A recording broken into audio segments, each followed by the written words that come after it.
Walang filter yun. Ko dito sa cucumber. Perfect! Good night. Hello mga kabayan. So, pasado alas 11 na po ng gabi dito po sa Jeddah, Saudi Arabia. Tingnan nyo super haggard ng fest ko. Kakatapos ko lang din kumain kasi kakauwi lang po namin galing work. So, ito pong aking routine. Nakakapag-brush na din ako ng aking teeth kasi po kakatapos ko lang kumain. So, ngayon, naglilinis na po ako ng aking face. Normally, before talagang kasi nasabon, di ba? Talagang hinuhugasan ko ganyan ng water and soap kung ano-ano pang mapampalinis ng mukha. But today, since pasmado ng ating mata, delikado kapag nakang-basa ng basa, diba? So what I did, nilalagay ko lang sa freezer ang aking pipino. Okay, ito pipino siya. Tapos, mas maganda kapag frozen, sobrang lamig. Saka po natin ihagod-hagod lang sa face. Kumbaga ito yung ating facial cleanser.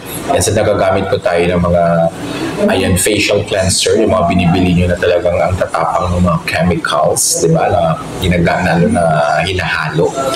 But ito is very natural, safe, talagang napaka-cool sa pakiramdam mga kabayan. Ang sarap! Diba? Sobrang lamig, parang nawawala yung sakit ng ulo mo. Tapos parang bumabalik sa fresh, sa pagka-fresh ang iyong face despite of, diba, stress. Tingnan mo yung stress sa aking mukha. Pero kapag ay hagod ko na itong napakalamig, napipino, naramdaman ko talaga, oh my God, I really love it. Diba? Talagang napaka-cool, napakasarap sa pakiramdam. Parang nawawala lahat ng stress. Pati sa liit. Diba? Perfect, mga kabayan. Hindi mo na kailangan gumamit ng facial cleanser. Ito lang. Para mas, diba? Lalo magiging fresh, magiging bata ang mukha nyo, malinis, tapos magiging healthy pa yung skin nyo. Lalo sa face kapag itong inyong ginagamit. Diba? Look at me! Closer look. Walang filter yun.